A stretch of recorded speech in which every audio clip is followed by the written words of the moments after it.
Amigas, amigos, muy buenas tardes. Víctor López García, director de Diálogo y Debate.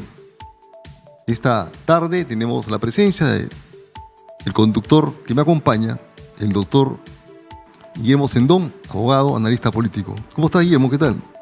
Muy bien, muchas gracias, Víctor, por estar, por permitirme estar contigo acá y con toda la enorme audiencia que tiene Nativa en tu programa. En efecto, Nativa sale en directo por Claro, en directo por más de 100 canales de cable de todo el país y en directo vía digital y vía internet.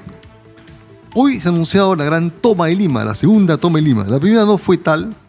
Es imposible que un grupo minúsculo, la primera toma fueron 7.500 ciudadanos que vinieron del interior del país, sobre todo del sur, que pretendieron tomar Lima, que es una ciudad pues, que tiene más de 13 millones de habitantes, ¿no? Además, una minoría no le puede imponer su dictadura a una inmensa mayoría que no está de acuerdo con estos planteamientos que son finalmente políticos, absolutamente políticos. Los 5 puntos esgrimidos por los tomadores de Lima, entre comillas, no son económicos ni sociales que tengan que ver directamente con sus reivindicaciones regionales o locales. 1, que se vaya Dina, es político. 2, cerrar el Congreso es político. 3, libertad para Castillo es político, y es un imposible. 4, la Asamblea Constituyente es político. 5, nueva Constitución es político. No hay ninguna reivindicación económica, social, vinculada al mejoramiento de la calidad de vida, a la satisfacción de las necesidades básicas, de modo que eso no tiene futuro. Es una movida que hacen los ultras, que por supuesto convencen, promueven, financian a algunas personas que creen en eso.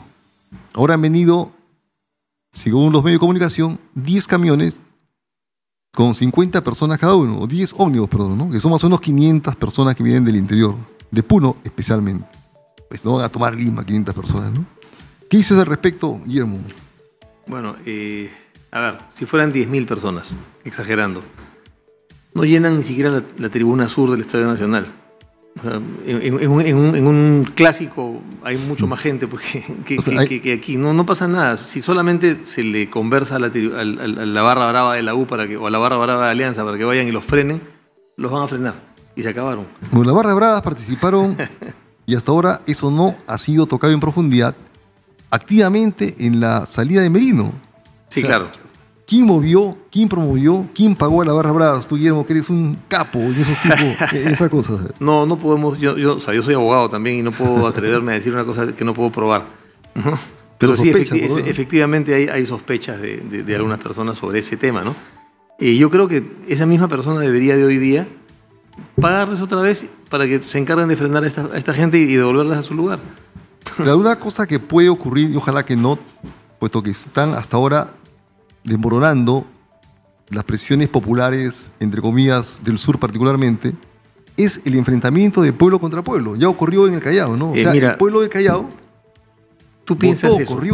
Tú piensas eso. Yo pienso exactamente al revés que tú. Yo creo que justamente lo que necesitamos es que el pueblo se defienda sus intereses. Ha pasado también en Ica. En Ica un grupo de gente, también. Un grupo de agricultores botaron a patadas a los manifestantes porque decían, oye, ustedes vienen de otro sitio a no dejarnos trabajar a nosotros. Eso no puede ser. O sea, no tienen ningún derecho. Entonces, eso mismo deberíamos de incentivarlo acá también. Yo de verdad creo que lo que hay que hacer es que el pueblo se defienda. La gente quiere trabajar. Víctor, el 97 o 98% de la población quiere trabajar. Y no es una manifestación popular, es una manifestación política. Hay un grupo de agitadores profesionales que están moviendo a gente que es muy ignorante con propinas pequeñas para que, dándoles 10 soles diarios, estén ellos dedicados a manifestarse. Eso no funciona, eso no está bien, eso no existe. Están no es convencimiento real y efectivo, no es identidad y compromiso, es, como tú bien dices, gente pagada, lamentablemente, por factores exógenos que son, y se ha demostrado, provenientes del narcotráfico, del narcoterrorismo, de la minería ilegal, de la tala ilegal, del contrabando. Cuando mataron hace muchos años al presidente de Egipto, en el juicio que le hicieron al asesino, el juez le preguntó, ¿y usted por qué lo mató? Y dijo, porque era usó una palabra, algo así como un infiel, una cosa de estas, ¿no? Hablando de un concepto muy propio de los islámicos. Exacto, ¿no? Y le preguntó, ¿y por qué era un infiel? ¿Qué cosa es ser un infiel para usted? Bueno, no sé, pero él era un infiel. Claro. Eso mismo pasa acá. O sea, esta gente sale a la calle a matar y dicen porque tenemos que cambiar la Constitución. Y yo he conversado con estas personas, incluso los que dirigen, es que tenemos que consagrar el derecho a la educación. Está consagrado, abran la Constitución y está ahí. Tenemos que consagrar el derecho a la salud. Está ahí también. No tienen la menor idea. O sea, no han leído la Constitución. No tienen la menor idea de lo que dice. Rojos de la izquierda marxistas, leninistas, maoístas que están en el Congreso, ¿no? Tampoco te permito que digas que esos son marxistas, leninistas o lo que sea. No, aguanta. Esos sujetos son una porquería. Ellos se reclaman, ellos se dicen que son marxistas, leninistas. No han leído a Marx, no saben lo que significa ser marxista. Son gente de cuarto nivel que no ha leído un libro en su vida. O sea, un marxista no pues haría estas estupideces. Yo no me imagino a Mariátegui defendiendo a Castillo, pues. Bueno, estoy de acuerdo contigo en eso, pero por favor, tú eres una persona culta, educada, has viajado por el mundo y por el Perú y sabes que los marxistas, leninistas, maoístas han quebrado la mayor parte del mundo donde han gobernado.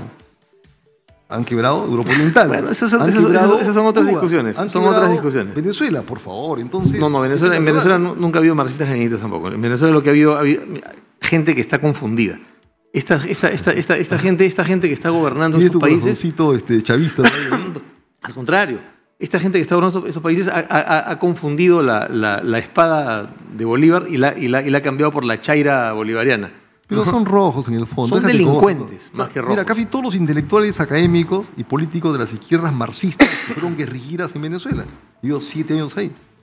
Han apoyado a Chávez, pues, y ahora a Maduro. Y muchos han decepcionado y se han dado cuenta que eso... A Maduro ya no lo apoya ningún sitio, intelectual. ¿No? O sea, yo creo que lo peor que le puede pasar a América Latina y al Perú, y hay que evitar que eso no ocurra... Totalmente. ¿no? Estamos de acuerdo. Que caigamos en manos... de estos delincuentes. Así es. Sí. Como ha sido un delincuente Castillo, ¿no? Incapaz, inepto y corrupto en extremo. La combinación perfecta, pues, ¿no? Imperfecta. Vamos a tener hoy día la presencia, Guillermo, de José Manuel Saavedra, que es presidente del Centro de Investigación Territorial, ¿verdad? Muy confiable, además. Vamos a hablar con él de encuestas. Igualmente de Manuel Escorza, hijo del escritor Escorza, que es un psicoanalista y abogado. Y también la presencia del decano de abogados de Lima, invitado por ti, por supuesto, ¿no? Muy bien, lo dejamos ahí. Muy bueno. Regresamos en unos instantes con José Manuel Saavedra, presidente del Centro de Investigación Territorial, el mejor encuestólogo del país y de América Latina. Definitivamente.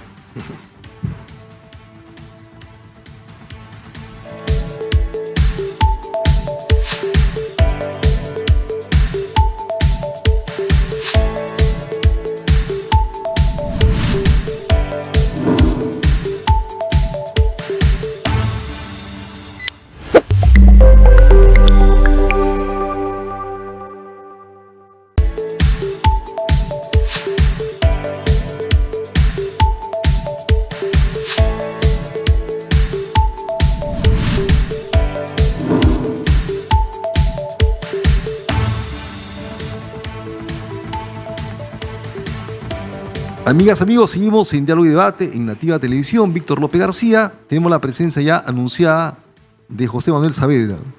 Él es un joven profesional, presidente del Centro de Investigación Territorial, que hace encuestas, estudio de mercado, opinión en América Latina. ¿Cómo estás, José Manuel? ¿Qué tal? ¿Cómo estás, Víctor? ¿Qué tal? Qué gusto estar en tu programa nuevamente. Muchas gracias. ¿Cuáles son los problemas más graves que dan cuenta tus encuestas publicadas últimamente en Expreso? Bueno, en principio, el estudio, que es un estudio nacional con 1.200 muestras, estamos registrando la caída en la popularidad de Dina Boluarte, ¿no?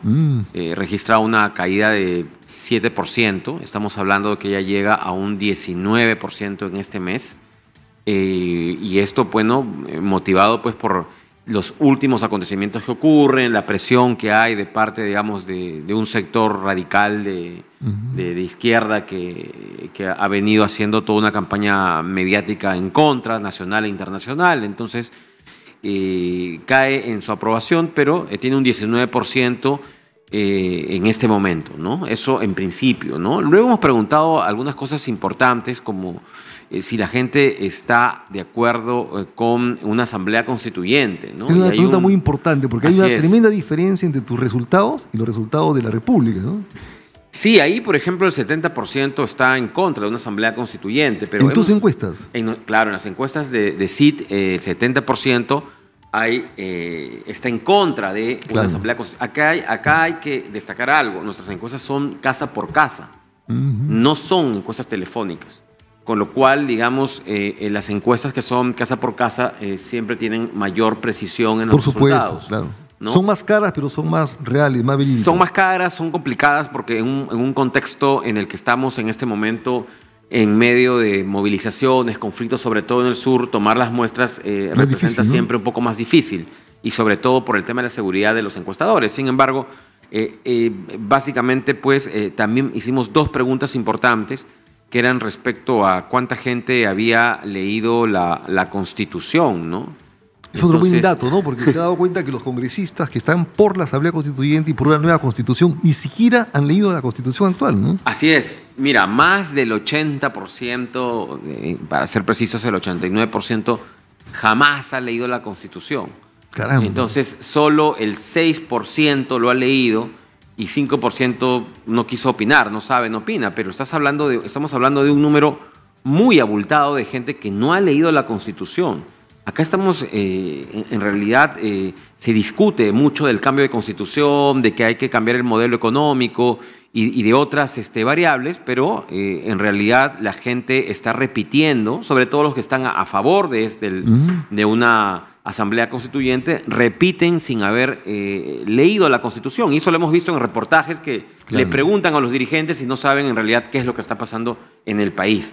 Y otra de las cosas que son importantes, tenemos 2 preguntas respecto al tema de los candidatos presidenciales, ¿no? ¿Cuál es ahí los datos más importantes? No sé si tenemos las gráficas por ahí para apoyarnos, pero ahí lo más importante, además de los tradicionales candidatos que son Rafael López Aliaga, que sigue liderando la encuesta de intención, no intención de voto, sino de quién desearía que postule la presidencia, seguido por Hernando de Soto.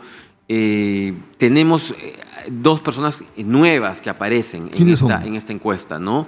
Señor Carlos Añaños, empresario. ¿no? Carlos Añaños, empresario, el dueño de toda esta, no sé si tenemos ahí los cuadros, el de intención de votos, que es la última, por favor, si la pueden poner. Pero Carlos Añaños aparece en este estudio con 1.2% de intención. ¿No? Sí, muy interesante. Él pues es de la corporación AG, es un ayacuchano, un empresario muy, pero muy... ahí tenemos los cuadros en este momento. Es un empresario que ha construido un imperio básicamente a nivel mundial, ¿no? Porque su empresa está en varios países del mundo. Y tenemos a Walter Chirinos también, que aparece, él es del partido del PRIN, que es un partido nuevo que ha salido, pero que han hecho un trabajo de base porque también ya el 1.3% lo reconoce como un líder regional, ¿no?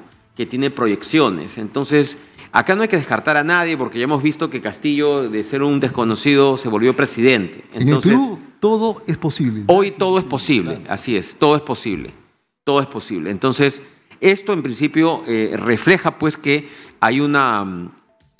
Yo creo que casi más, y según lo que vemos en las cifras, la centro-derecha tiene una opción de ganar fuerte en las próximas elecciones presidenciales. La izquierda, que está representada por Antauro Humala, que tiene en este estudio tiene un 8% aproximadamente, ¿no?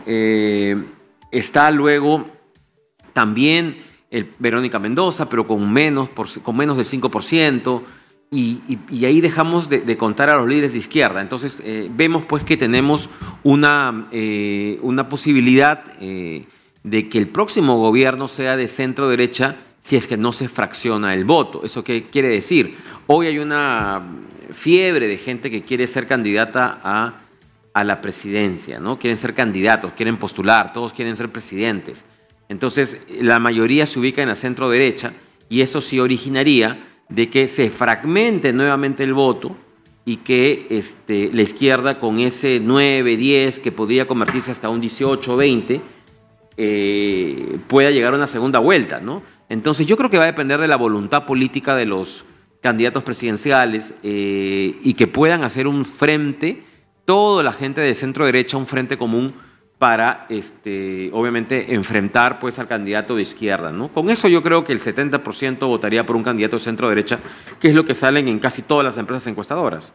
Las empresas serias y responsables, porque unas empresas medias raras, como las que trabajan con la República, sacan unos datos realmente impresionantes, ¿no?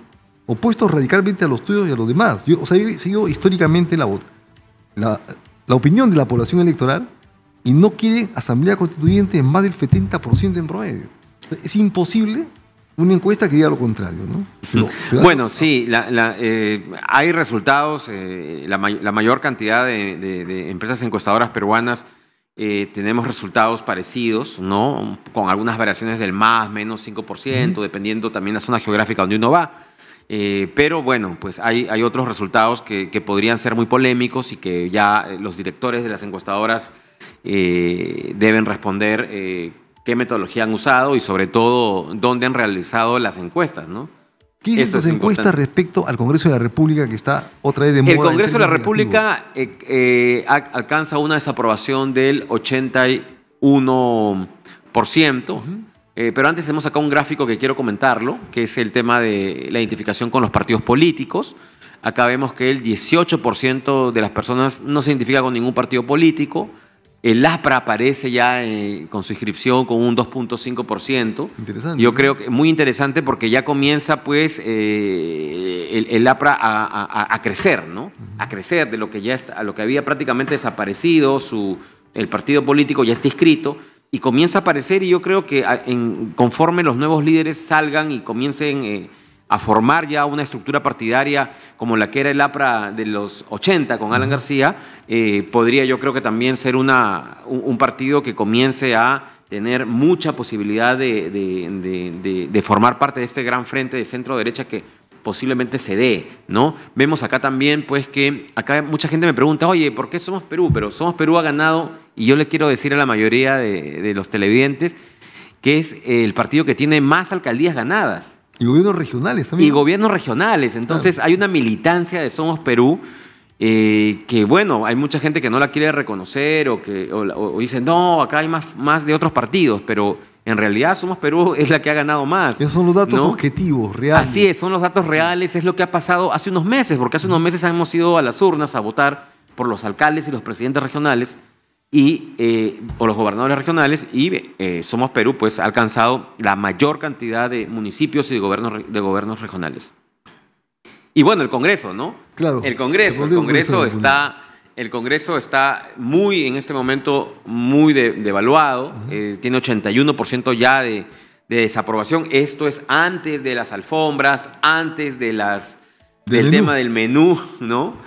Que yo realmente me encuentro sorprendido, ¿no? ¿Cómo es posible de que cometan error tras error? En un momento de lo más tontos, torpes, inútiles, estúpidos. En momentos de tanta sensibilidad política, ¿no? En donde, como dice un conocido refrán, la mujer del César no solo debe serlo, sino parecerlo. O sea, le falta tino en cosas tan elementales, ¿no? Así es. O sea, la gente está protestando, ¿no? Claro, por razones válidas mucho, ¿no? Y estos meten la pata pagándose al día 190 soles, que es lo que muchas familias lo tienen para todo el mes, ¿no? Efectivamente, esto es totalmente escandaloso, yo creo que fue desatinado, fue desafortunado, a pesar de que las personas que han dado la cara son personas con mucha experiencia, los que han salido a dar las conferencias de prensa tienen mucha experiencia, pero creo que acá faltó un poco la empatía social. ¿Qué es lo que está pasando en este momento en el país? ¿Cuáles son los principales problemas del país? Y tenemos dos problemas. ¿Cuáles son, según tus encuestas? Uno, la inseguridad ciudadana que vive el país. Hace tiempo viene siendo el problema principal. Hoy el Perú sufre una ola de violencia y criminalidad. Estamos en un momento muy complicado para el país, en donde el sicariato, el robo, el hurto se ha vuelto el pan de cada día. Y lamentablemente no hay solución. Yo saludo, hace unos días la presidenta Boluarte ha convocado al Consejo Nacional de Seguridad Ciudadana, lo cual es positivo. Claro, vamos a ver cuál es el plan que van a presentar el ministro. Pero sí es muy importante saber que en este momento el 90% de los ciudadanos tiene miedo al salir a la calle porque tienen miedo que le roben o lo asalten. Y acá hay algo importante, Víctor. Yo estuve en El Salvador hace unos días con una delegación de alcaldes de Perú y de Ecuador.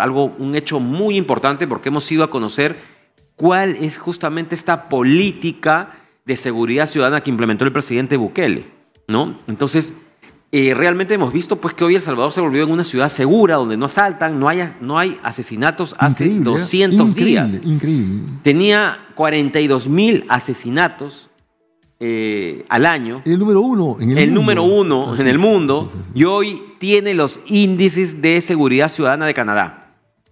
Qué bueno, Entonces, yo veo que hay gente que critica de manera muy mezquina, que dice que bueno, que no le gustan las formas, pero yo creo que los derechos humanos son para los ciudadanos, son para los ciudadanos honrados, honestos, que sí pagamos nuestros impuestos, que sí estamos contribuyendo a este país, y no para los sicarios que destruyen familias y los que roban ilusiones, ¿no? Otárola.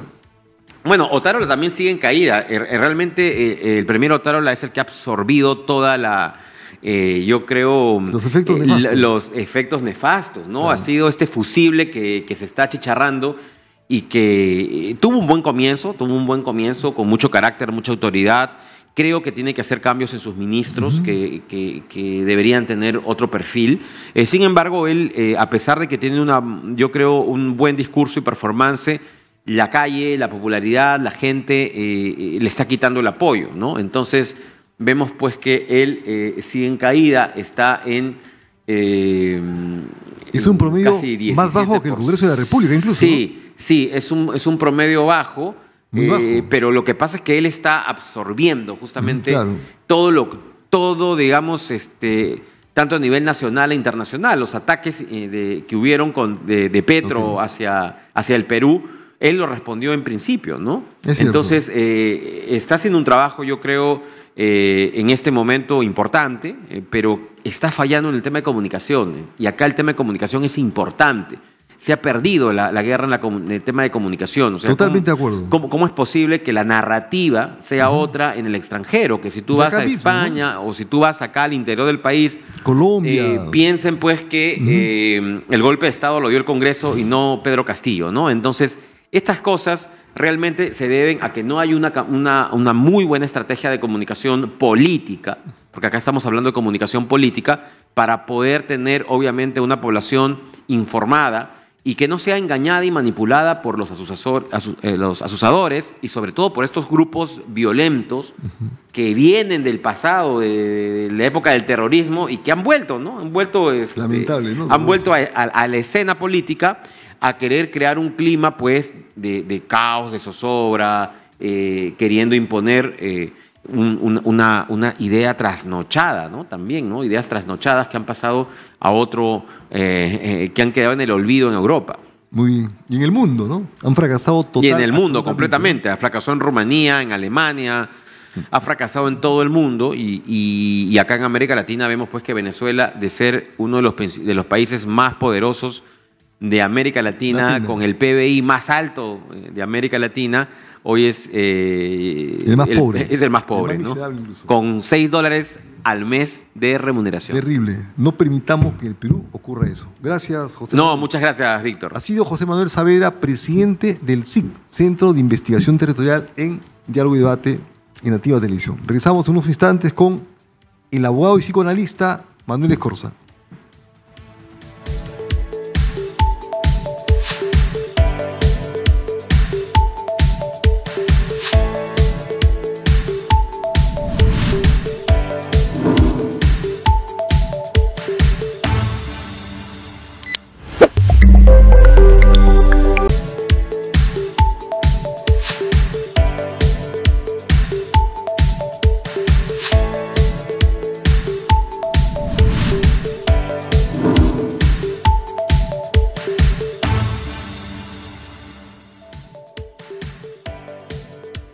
Amigas, amigos, seguimos en Diálogo y Debate. Víctor López García en Nativa Televisión. Vamos a conversar, como decíamos, con el doctor y psicoanalista Manuel Escorza. Él tiene nombre propio, pero también se le recuerda por ser hijo del famoso y admirable Manuel Escorza. ¿Cómo estás, Manuel? ¿Qué tal? Víctor, muy buenas tardes. Gracias por la invitación. Tú eres analista político y también eres psicoanalista y abogado. Te hemos leído, escuchado en varios medios y quisiéramos conocer en Nativa Televisión, en Diálogo y Debate, tu opinión, tu análisis sobre la situación política actual y los factores que la generan, la condicionan o la determinan. Ok. Lo primero que quiero comentar, Víctor, es que estamos ante una situación que tiene múltiples ópticas y en la cual coexisten múltiples verdades. Y todas son verdad desde su punto de vista.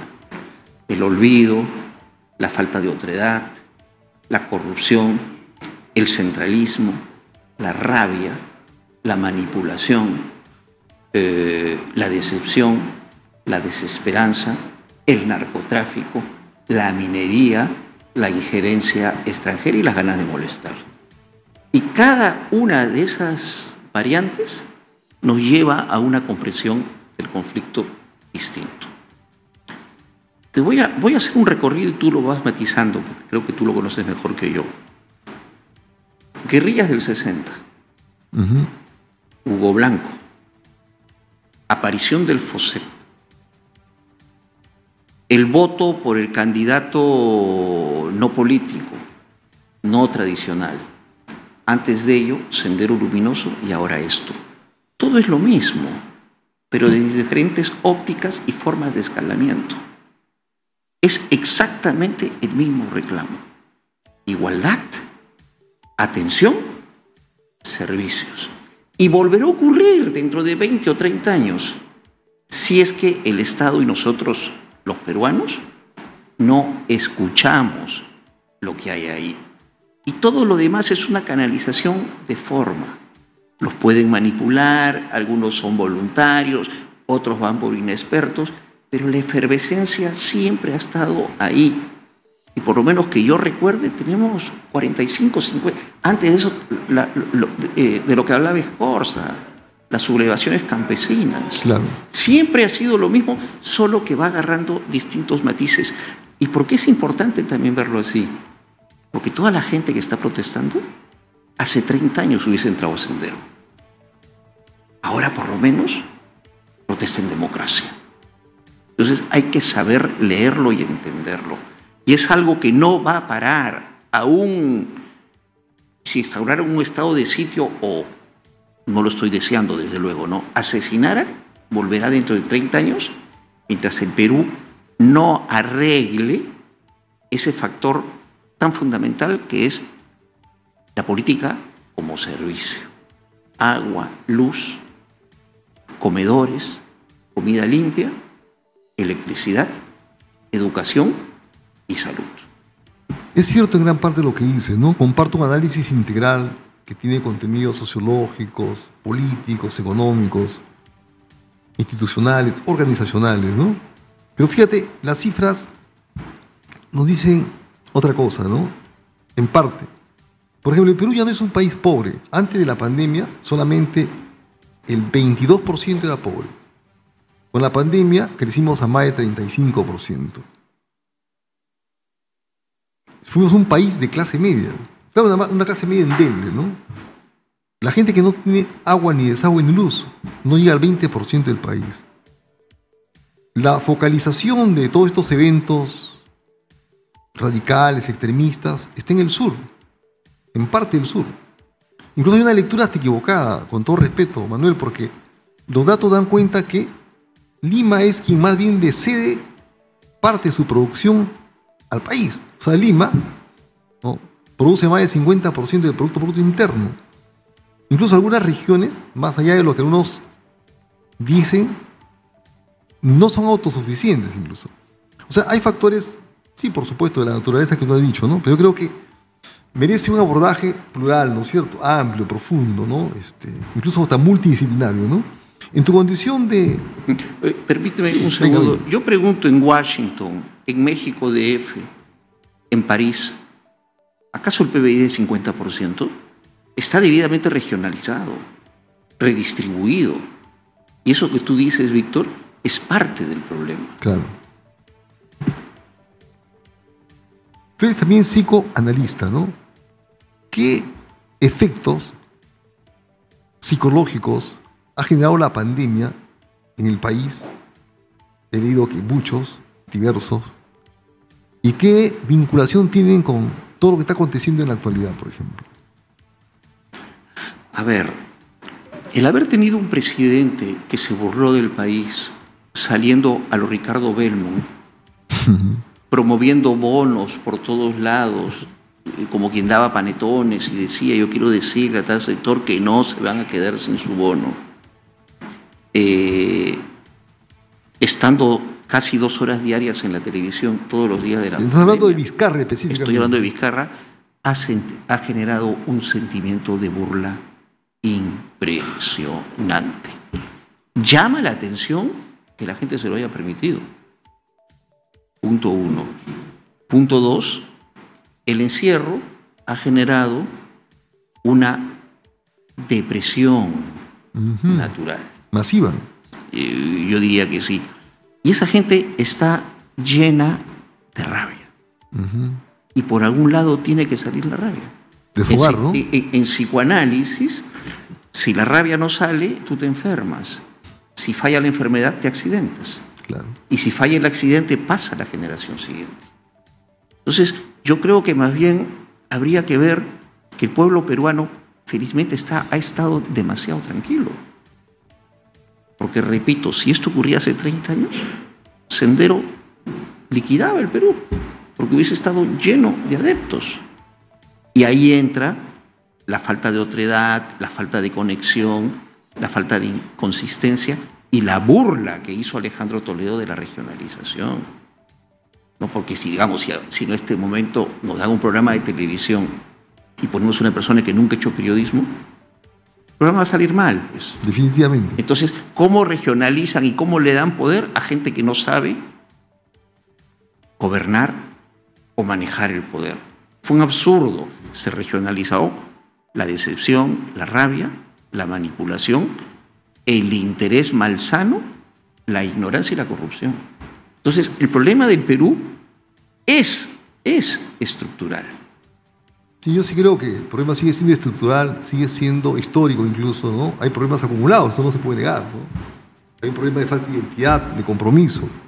Incluso no somos una nación plena, ¿no? Realizada. Somos todavía una amalgama en proceso de reconfiguración, ¿no? Pero el último presidente que hemos tenido, según muchos, yo también comparto esa opinión, ha sido de lo peor que hemos tenido en la historia del país, ¿no? O sea, incapaz en extremo y corrupto en extremo, ¿no? Y asusador, por todo el país, regado ideas equivocadas, erróneas, antagónicas, contradictorias. Se dedicaba solamente a levantar a la gente, ¿no? Y llenar el estado de incapaces e ineptos de marca mayor, ¿no? Nunca he visto, por ejemplo, embajadores propuestos por él que venían, pues, con todo respeto del mundo de la informalidad, ¿no? O de la ilegalidad. Ministros de lo más trucho, ¿no? Completamente de acuerdo. Pienso en la metáfora, Víctor, de las tortugas, que cuando nacen tienen que ir desesperadamente al mar, mientras hay pájaros arriba que se las van comiendo. Solo llegan algunas, pero en esos minutos primeros de vida, lo único que les interesa a esas tortuguitas es salvarse para ir al mar. Eso es lo que está pasando en el Perú en relación al dinero. La gente es capaz de hacer cualquier cosa por tener plata. Y Castillo es solamente una expresión más de eso. Evidentemente es un delincuente, es un ladrón de gallinas, es un avieo en Palacio de Gobierno. Pero la democracia peruana lo permite. Lo ha permitido. Nos queda un minuto. Te quiero preguntar, ¿eso da cuenta de que somos un país todavía inculto políticamente? El gran problema del Perú es que el Perú nunca alcanzó la institucionalidad. Entonces, no hay institucionalidad y ahora, a raíz del fujimorismo, años después, han salido generaciones que no tienen una cultura de respeto a la normatividad. Toledo va a la cárcel, PPK ha estado detenido, podría ir a la cárcel, Humala podría volver a la cárcel, Fujimori está en la cárcel, Castillo está en la cárcel, y en todos ha ocurrido lo mismo. Alcaldes y gobernadores también, ¿no? Sí, en todos ha ocurrido lo mismo, se sentaron encima de las normas, porque aquí la angurria y la carencia ha hecho que la gente hoy en día no tenga mayor atención ni le dé importancia a los límites. Y esto es sumamente grave. Muchas gracias, Manuel Escorza, por estar acá con nosotros. Vamos a invitarte más seguido para poder compartir tu sapiencia. Gracias por la invitación, Víctor. Mucha suerte en el programa. Muy amable. Venimos en unos instantes con Guillermo Sendón, que va a entrevistar nada menos que al decano del Colegio de Abogados de Lima. Regresamos.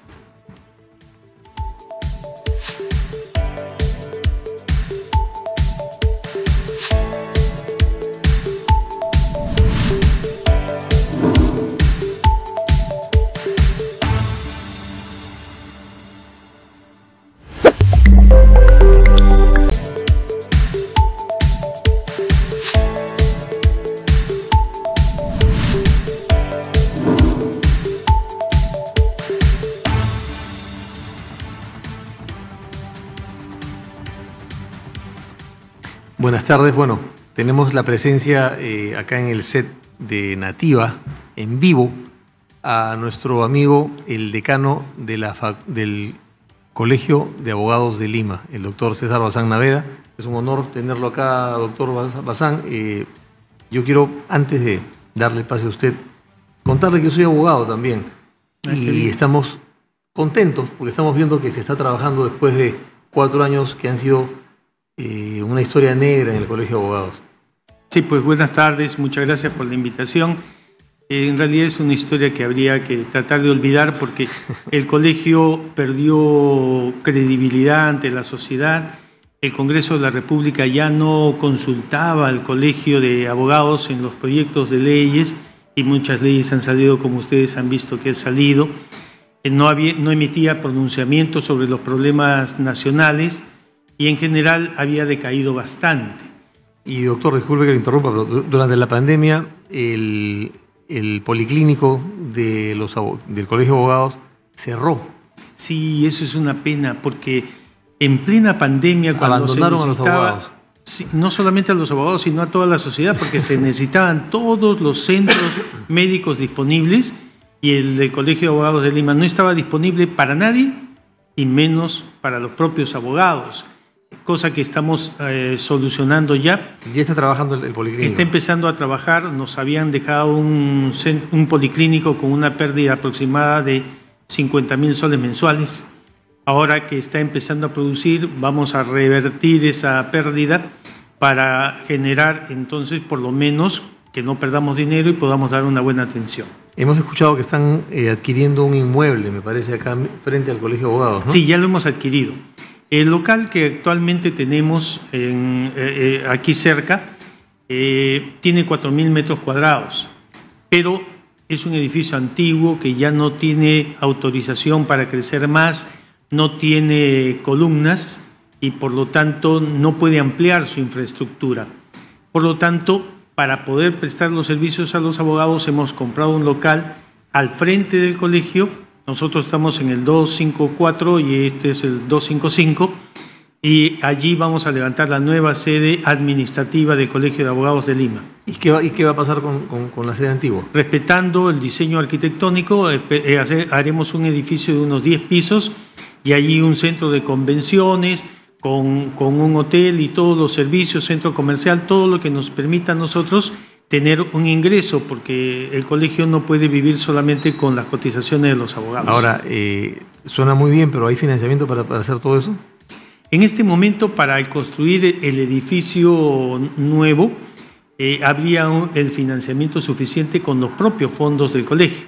Perfecto. Pero no queremos limpiar todo, sino asociarnos con alguien para que en el local grande, que es en realidad donde se debe hacer la mayor inversión, buscarnos un socio que pueda financiar la construcción de ambos locales. Por ejemplo, una cadena de hoteles o algo así. O algo así. Lo mismo que pasó con el Jockey Plaza. Y con el colegio médico, ¿no? Y con el colegio médico. Entonces, al cabo de un tiempo, la construcción retorna al colegio y mientras tanto tenemos una renta que podemos cobrar.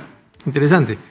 Ya que está usted por aquí, doctor Bazán, sería bueno saber qué cosa es lo que el Colegio de Abogados de Lima piensa de todo este enfrentamiento que hay, de las manifestaciones, de las paralizaciones. ¿Están ustedes en contra de lo que está haciendo el gobierno? ¿Están a favor de algo, en contra de algo? ¿Qué piensan de los manifestantes, por ejemplo? El Colegio de Abogados de Lima está en favor de la democracia. Okay. Nosotros hemos establecido un sistema de gobierno aquí en el Perú, dividido los poderes y generando instituciones. Nosotros estamos por el respeto de la institucionalidad. En la Constitución se señala que toda persona tiene libertad para expresar sus opiniones. Entonces yo puedo estar de acuerdo con el gobierno, puedo estar en contra del gobierno y nadie me puede impedir. Y puedo manifestarme. Manifestar. Pero la manifestación, la opinión es pacífica siempre.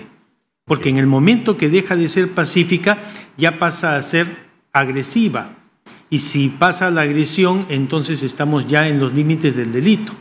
Hemos visto gente que decía que estaba protestando y iban con esas varas de 3 metros de largo a golpear por los pies a la policía. Nadie puede decir que se encontraron esos palos en el camino. Estaban hechos para agredir. Eso es un delito. Eso no puede ser permitido. Esas personas que estaban haciendo esas cosas son delincuentes, no son manifestantes. Y nosotros pensábamos que al principio era gente que se manifestaba pacíficamente y se infiltraban vándalos. ¿Qué es lo que se dice normalmente, ¿no? Claro, pero ahora estamos convencidos que es al revés, que son los vándalos los que generan todo esto para aprovechar la inocencia de aquellos que quieren salir a protestar, cuando en realidad ellos lo que quieren es generar una anarquía en el país. O sea, piensa usted, delincuentes los que están asusando a la población. Los que cometen delitos son delincuentes. Quien agrede a la policía es un delincuente también. Quien quiere tomar un aeropuerto es delincuente. Quien invade una propiedad ajena es delincuente. Quien quema a un policía es delincuente. Quien impide pasar una ambulancia. Y si esa persona cometiendo un delito le cae una bala de la policía. Bueno, hay que encontrar diversas facetas en esto, porque finalmente quien tiene que decir qué cosa es lo que pasó es la Fiscalía. Pero todos hemos visto que la policía salía sin armas. ¿Por qué? Porque la Presidenta de la República instruyó expresamente para que los policías salgan sin armas letales. Eso lo conversé con la misma Presidenta de la República y ella me explicó cuáles habían sido sus órdenes. Y hemos visto que los policías salían así desarmados. Hasta que los empezaron a matar, pues, ¿no? Hasta que empezaron las agresiones. Entonces, cuando hay gente que invade un aeropuerto y quiere tomar la torre de control, entonces a esa gente tiene que ejercerse defensa, la defensa de la institucionalización y la democracia utilizando las armas que, de acuerdo con el reglamento, se permite. En el reglamento de armas se dice que cuando hay un tumulto de gente, la policía puede utilizar medios disuasorios. Primero, hablarles en voz alta, en este caso lo hacen a través de megáfonos, pidiendo que se dispersen. Si a pesar de eso no se dispersan, están autorizados a utilizar los gases lacrimógenos. Si a pesar de eso no se dispersan y se vuelven agresivos, entonces ellos están permitidos de utilizar armas no letales, en este caso las balas de goma. Y si a pesar de eso se desborda, entonces ya están autorizados a utilizar las armas. Doctor Bazán, ha sido muy clara la explicación que nos ha dado. Esperamos tener más tiempo para poder conversar con usted. Han volado los 10 minutos, sí. Lamentablemente. Y bueno, señores, nos despedimos de ustedes hasta el próximo viernes, en el que estaremos nuevamente aquí a través de Nativa, en vivo siempre. Muy bien.